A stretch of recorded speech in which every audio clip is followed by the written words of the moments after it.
Yeah, I am so late and I apologize, but this one is a little bit more on time. Okay, season 4, episode 4. Don't be a drag. Okay, Real Housewives of Salt Lake City. Angie makes her own shirt. All tricks, no trust. Look, Angie is getting on my nerves. I don't like Angie. I feel like you are you are an uninvited guest and you're mad because people aren't welcoming you with open arms. You were not invited for a reason. They don't like you. You can't force people to like you. Okay. She calls Meredith petty that she didn't get a shirt, but you're not invited. Mhm. So Lisa and Whitney talk about how Meredith doesn't address anything because she deflects to something else. Okay. And Lisa feels how gross it was that Meredith suggested that she would learn about all the rumors with Angie. Because that she's like, oh, not this again. And we did this last year. Okay. Meredith, Monica thought that what Angie did was not okay. Monica's like, what Angie did was not okay. And she wants to be friends. Um, and she knows that Angie is upset that Monica didn't side with her. Um, so everyone's in these shirts, and then Angie is in this homemade shirt. Okay. Mary, she is like, I am not going out in the rain in grass because I am no longer a soccer mom. She also is like, look, I don't trust not near none of these girls. So I know who I can trust, and therefore I don't need a trust exercise to tell me who I can and cannot trust. So then she tells production, I need a double shot in my oatmeal latte. So they're going to go get her an oatmeal latte. And then she's just like, why didn't they pick a luxurious spot? Like, I don't understand what's happening here.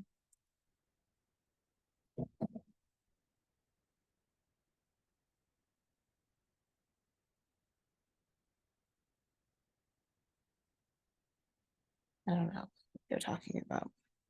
Anyway, Meredith, the one who, oh yeah, so they do this whole trust exercise that nobody really cares. I mean, it seems like some of them are enjoying themselves. Um, so there's that. And then Meredith is excited because, oh, wait, they all draw these like little, this little activity where one gets the red ball. So the red ball, Lisa, stop talking about people's personal business. Um, Heather, stop, get the yellow caution ball. Stop being competitive in a convo. Meredith, treat people with respect and kindness.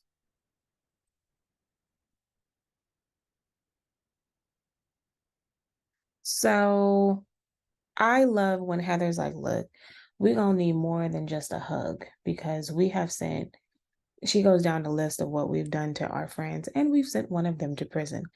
I wonder what she means by that. Because I mean, we had two people who participated that we know of, right? Meredith doesn't overtly claim that she participated. There's been allusions to it. I mean, Lisa went directly on her as soon as they knew that there was a possibility that they were getting arrested. She started picking up the phone, calling her attorney. So, I mean, I'm just trying to figure out, what do you mean by we? Anyway,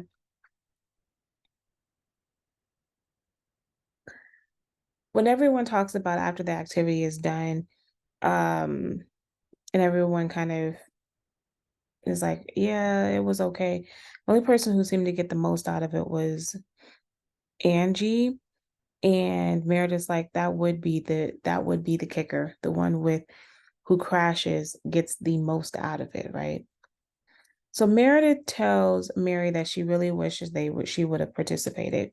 Mary's like, didn't I tell you how I felt about this? Okay. Now, there are two things can be true. Mary is really not interested in doing anything with these folks. I don't understand why she's back on the show. I mean, her one-liners are hilarious for sure. But as a whole, I don't know why she's back on the show because she really isn't the most agreeable person to deal with. With that being said,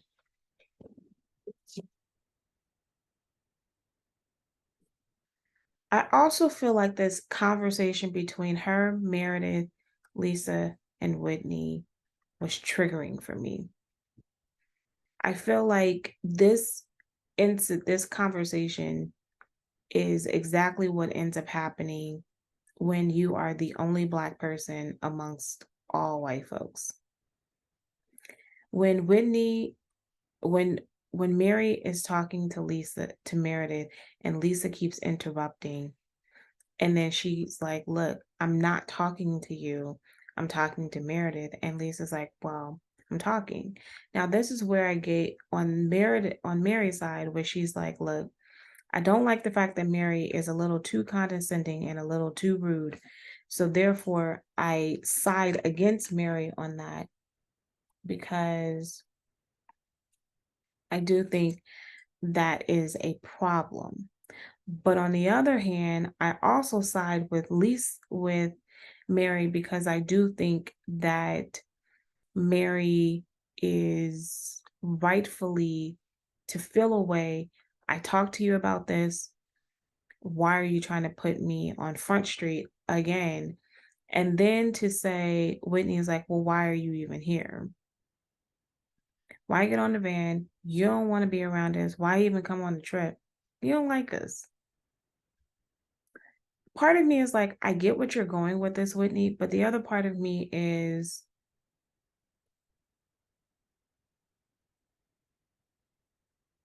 you don't like Mary. And the fact that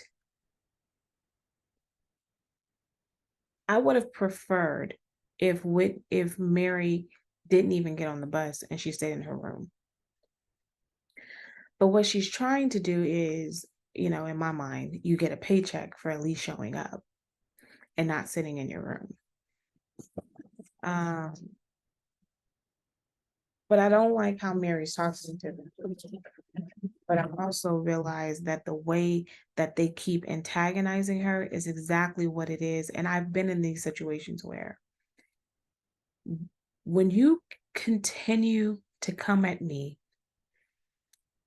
instead of you thinking that it's going to open up a dialogue, if I'm doing something, if I say I'm not participating, and instead, when you're saying, no, you are going to participate, why can't you participate when you keep forcing and it makes me feel as if you want me to conform to you.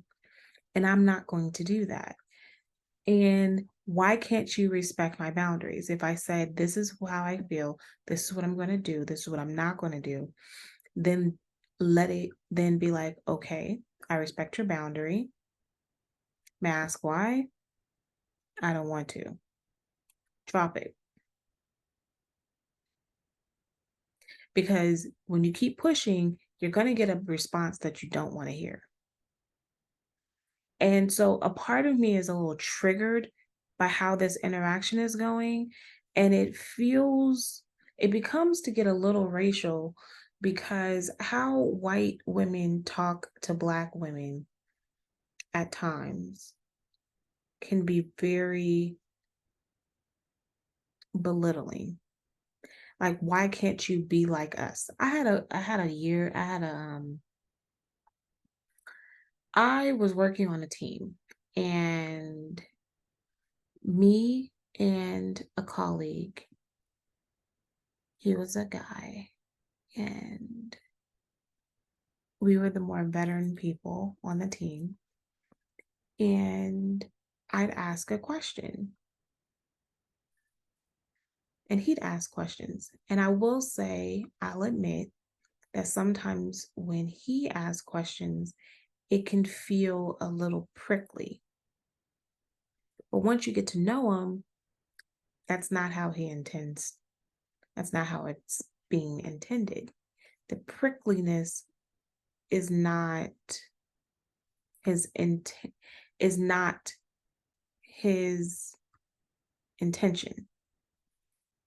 His intention is literally, I'm just this inquisitive.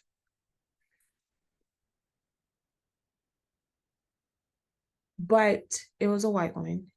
But she would get annoyed every time either of us would ask a question. So when I asked a question, and when she gave this huge sigh, I was like,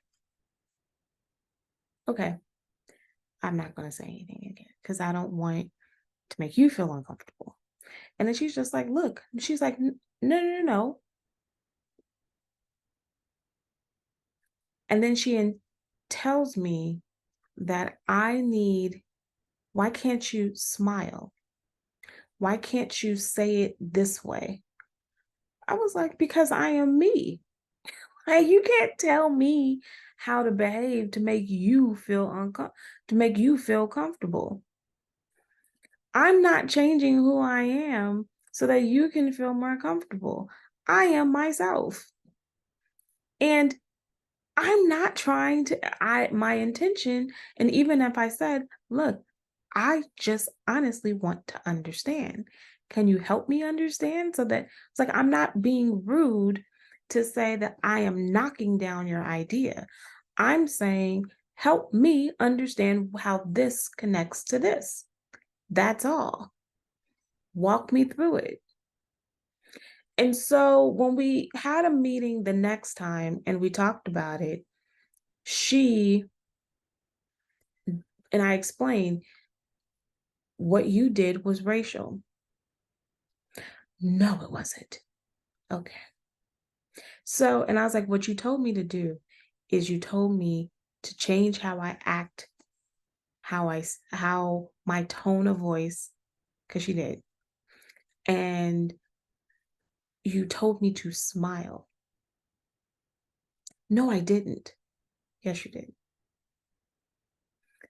And then, no, I didn't. I was like, okay. Because look, I don't want to argue with you. And I didn't want anybody else to jump in at all to confirm what I said was true. Everyone knew it was true. It was racial. And it didn't mean that she was racist. Get that clear. It just meant it's a blind spot. Look, I have blind spots. And I will preface this, and the older I get, the more experience I'm getting, I'm more likely to not just code what I say, but I will preface it with saying, look,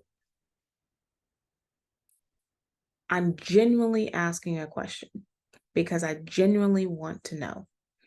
It is not me trying to belittle what your experiences or belittling your culture or anything to that. I genuinely need an answer to this because then it'll help me understand. So I don't want to come off as offensive because I don't know. And so if I am offending you, let me know. And don't answer because I don't want it to be uncomfortable.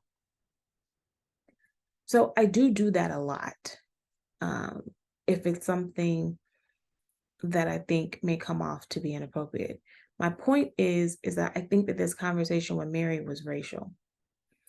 And what makes it really troublesome is when you make the decision, Bravo, to have your one Black person on the show. Last year, was it last year or the year before last, you had your one Black person on the show on the OC? That was horrible. But also, you decided to put this one Black person who is the weirdo. She was a weirdo. So it didn't help. And then you're doing this with Giselle on Beverly Hills. And I mean, it's a bunch of microaggressions because you're thinking that Giselle should be used to being one of only in a crowd, but you got to remember that just because I'm used to being one of only doesn't mean I like to have all of these microaggressions coming at me constantly. That's what happens. And it makes other white people feel uncomfortable. You're calling them racist when you're really not. Yeah. You're just saying, here's a blind spot. Now, some of them are racist, but that's not the point that we're talking about. I don't think there is. And you have to admit, and I'm sorry, you have to admit here that there is a racial component in the Mormon faith. Like, how do we not? And so you have these women who the majority of them are in the Mormon faith. You can't tell me that they're not, that there wouldn't be a racial component here. When most of it's not until recently that you have these Mormons, the Mormon faith relinquishing their racist foundation. By the way, on Love After Lockup, you had that one chick who was a Mormon, but she was the only Black Mormon out of her crew. And she was upset that her dude didn't want to become a Mormon.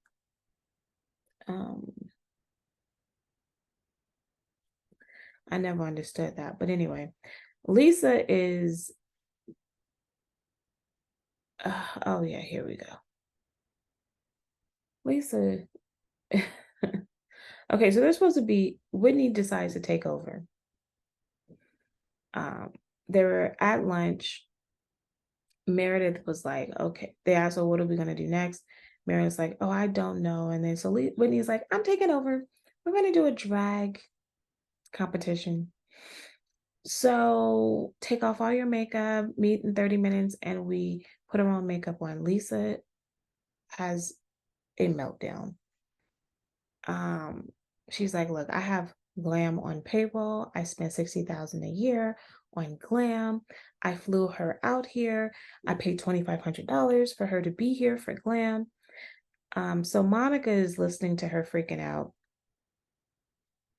And actually, I think that a bigger question for this, even though it does sound like a spoiled brat, I think that we have a bigger issue. And the issue is, why is Lisa so triggered by her not wearing makeup? Because actually, when we did see her with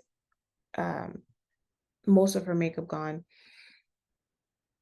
for a split second, it's not bad. It's not bad. So I wonder if there's some deeper issue. No, not I wonder. There is absolutely some deeper issues here about the fact that she has no makeup on, like about her face, her looks, about why she cares this much about how she goes out of the house. She's saying she has Glam do her face every single day, even when she's going to the store. Ma'am, that's a bit much. But anyway, so she had production there. It was a lot. So everybody comes out. Lisa Morgan did her makeup. Meredith looked like Meredith. Lisa looks like Lisa. Mary looks like herself. She had high heels on. That's it. Purple eyeshadow. So the winner is Monica. Um, so Whitney, Heather, Monica, and Angie are talking about the other women who didn't really participate. Lisa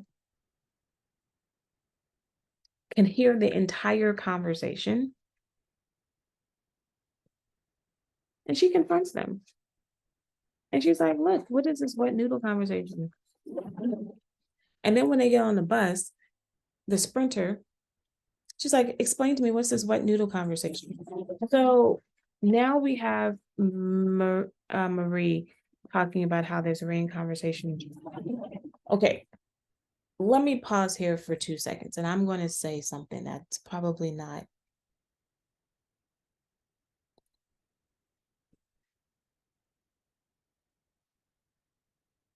the nicest.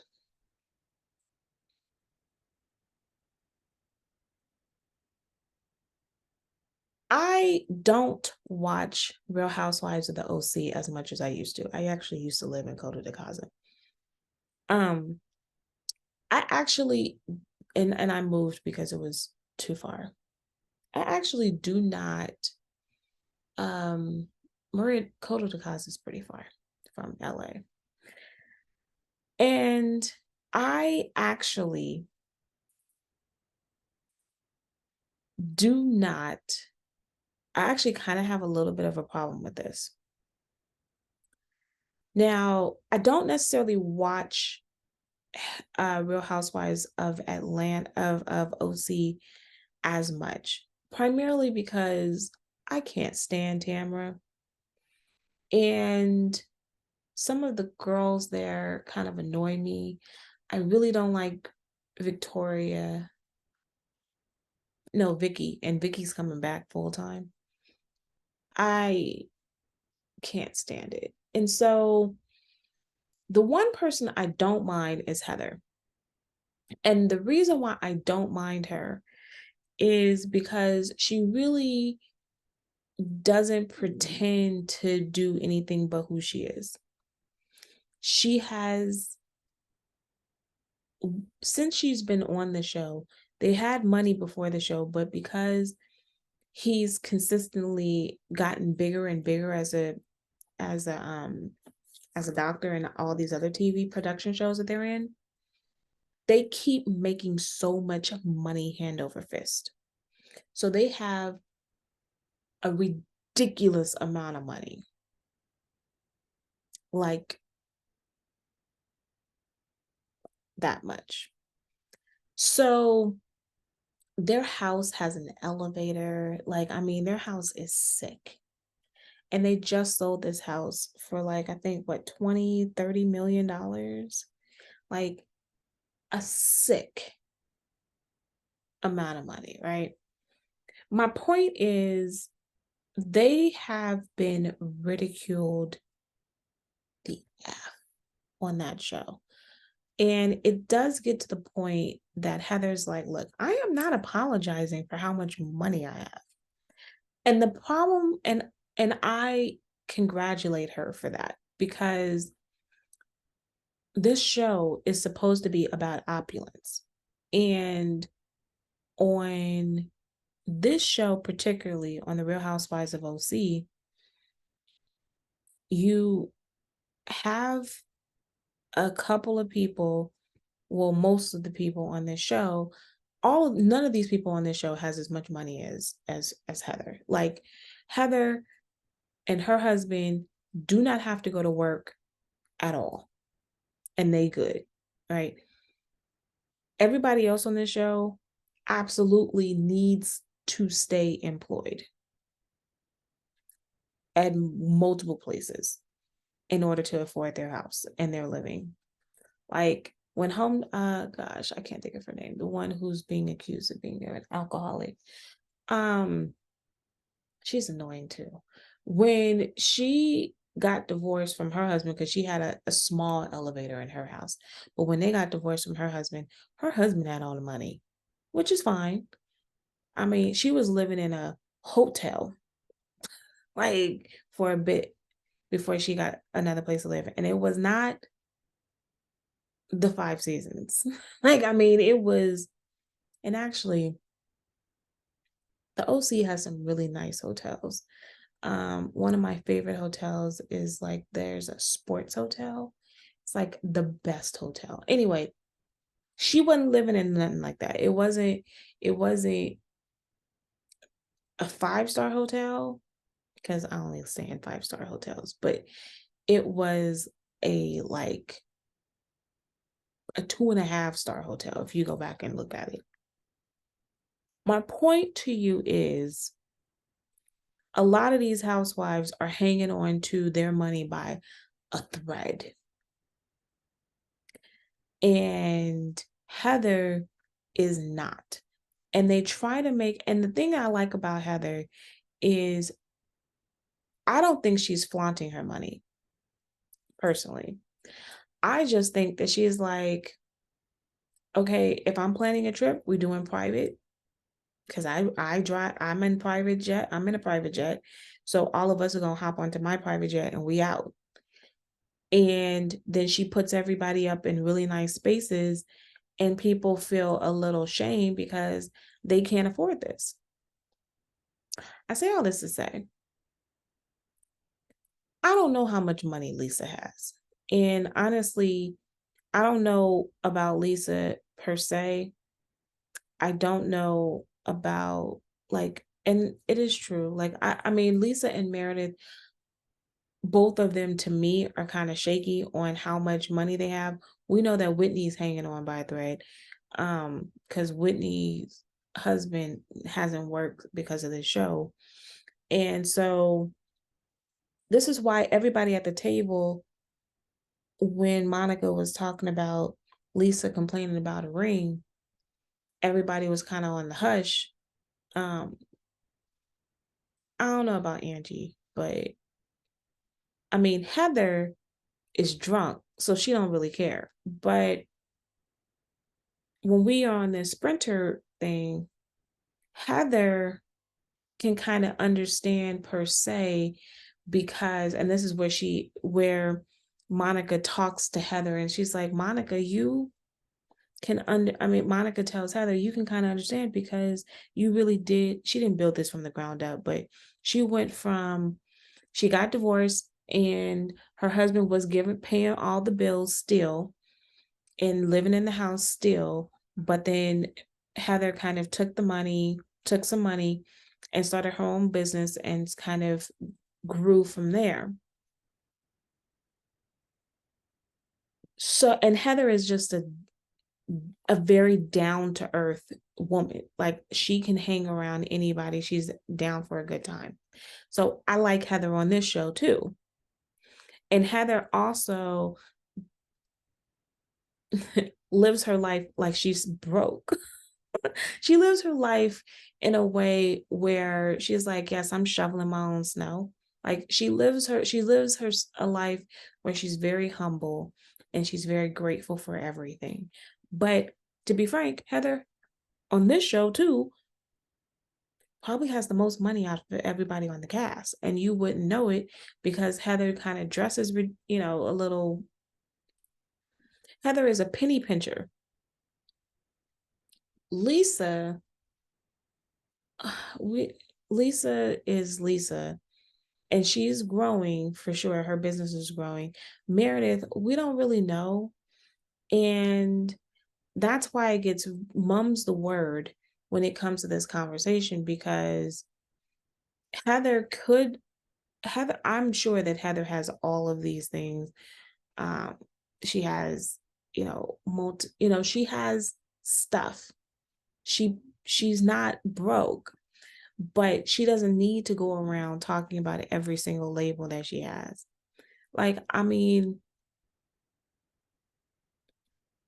I like nice things too. Do I need to go around and explain how much everything costs? Why? Do I need to go around? Because, and then first of all, there's always somebody who has more money than you, number one. And there's always going to be somebody who is, you know, who can afford more than what you can afford. So to throw these names like Lisa is, I'm fine. I'm sitting in my, and she's throwing out the label of everything that she's wearing. And it's like down to her makeup. Okay. Like, this girl has no money. And so it makes her feel even less than. So I'm tired of this conversation that Monica brings up about she's trying to say is that, and Lisa is shallow. That is true. And that's why nobody's contradicting her. But I have to bring this to the forefront. Bravo. You keep bringing people on this show who doesn't have much, and you're putting them on a show with people who has a lot, and it makes them feel like ish. You need to think about who you bring on this show, and you do need to probably evaluate how much money they have, what is their worth. And somebody who may has a worth of like $1 million or 2 million is probably not somebody for this show, or you put somebody on the show that's worth like $100 million, $200 million or more with somebody who's worth $1 million. And look, $1 million net worth sounds like a lot of money, but real talk, especially living in places like LA and the OC, when the average house is like 600,000, 700,000, like house, not condo, house. $1 million is not a lot, is a regular Joe. And that is a regular Joe in comparison to somebody who's worth like $100 million, $200 million, $300 million. And so it really is going to make people feel uncomfortable. I don't think making $500,000 a year is hard to do. But putting somebody like that on a reality show next to somebody who's making millions a year is going to make them feel away. They can't afford, a person who's making $500,000 a year cannot afford a $50,000 ring unless it's financed. Because otherwise, unless you saved for it, you would value your ring a lot more than somebody who's making $50 million a year, or who has a worth of $50 million a year. That's my point. And so when you have a Monica on this show that is literally pinching pennies, who won't even hire, because they'll take a percent they'll take like 1 or 2% to do your own packaging for you. She's doing her own packaging. This is not Huntsville. This is Salt Lake City. And I'm not saying Salt Lake City is, the standard of living is high in Salt Lake City, but it is higher than Huntsville. So my point is, I didn't like this conversation with Monica. I felt like, Monica, you had this conversation already with Lisa. We don't need to have this. We don't really need to rehash this about the ring issue. Yes, she's shallow. Yes, she cares about her ring. Yes, the insurance replaced her ring. Move on. Whitney and Meredith. Okay, so then when we get inside of the bar, Lisa wants to corner Monica and be like, I do relate to people who are middle class. And yes, middle class people do have $48,000 rings or $60,000 rings. Ma'am, I am middle class. I do not have a $68,000 ring or $60,000 ring, I would not buy a $60,000 ring unless I actually literally was making several million a year because $60,000 a ring, it's not that it's I don't fault you for having it, nor am I jealous of you having it. And I'm not saying that I wouldn't buy a $60,000 ring. I'm saying that for me to feel comfortable to be in the position to pay for a $60,000 ring without batting an eye, I would need to make at least $2 to $3 million a year. And then I'd be like, $60,000 a ring is not that big of a deal. But to say, and somebody who I would not, a middle class is not making $1 million a year. So this is, you don't know that most people do not make enough. Like 60,000 a year is a salary. So I don't even know what Lisa's talking about. And if you're paying 60,000 a year, you do know that finance amount is I mean with the interest. No, nobody's doing that because that's a car, and the car note, this is more than what people's cars like.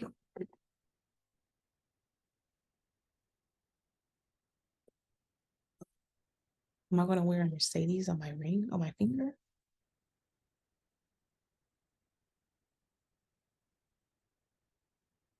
Please, you know that's $1,000 a month to pay on a mortgage, like to pay on if you were to finance it, that would be $1,000 a month. I don't think this is making sense. Anyway, Whitney and Meredith, Whitney was trying to get Whitney's telling Meredith, you should have dressed up. We're not the same people. So Meredith, I think that's. So Whitney is like, so, and then here goes Whitney. You bring up so many different excuses as to why you're not interested. It's the headaches, it's the sick kids. So then Meredith, you're weaponizing sick kids. You are disgusting. I don't understand the sick kids thing, because all of a sudden it'd be like, how dare you say this to me? There are children who are dying from disease. And I'm like, is it your kid? No, it's not your kid. So because there's children out there in the ether that's dying, like we shouldn't be having a conversation. It seems kind of funny, but anyway. Um uh she leaves. Whitney eventually returns to talking, and then so now we got the whole Angie and Meredith. Oh my gosh. Meredith keeps turning and Angie is talking to her. Meredith is like turning. I'm not dealing with her because Angie claims that she heard her call her a pit bull. And then Meredith's like, look, I said I was attacked like an animal. I did not call you specifically an animal. It was ridiculous. What's so funny to me is that Mary again did not want to go in. Now, word on the curb on Twitter is saying that the bar itself is a gay bar and that she probably didn't want to go in because it's a gay bar. I think that could be part of it, but I would say if that's true, hypothetically, allegedly, but I do think also Meredith don't want to be bothered with these folks. She's like, look, I am here to collect a check. I will ride with them, but I am here to collect a check. I do not have to sit there and have drinks with them. And Mary, this chick, is sitting there like, can you take me to McDonald's? She gets a medium fry, a fish sandwich, and 6 chicken McNuggets. I died. So she's eating all while they going through chaos. And Monica is like, I'm sorry, is it wrong that I said that Lisa Angie is a lapdog for Lisa? Oh gosh, I was so over. Angie is exhausting. And they finally are like, look, we're just gonna get on this Sprinter van. They're like, oh, we smell the French fries. Meredith was like, Mary is like, yes, I had McDonald's. And they're like, we're leaving tomorrow. And they're like, oh, thank God. And I'm thinking, yes, praise be to God, because y'all can't get along. And y'all fighting over what? I'll see you later. Bye.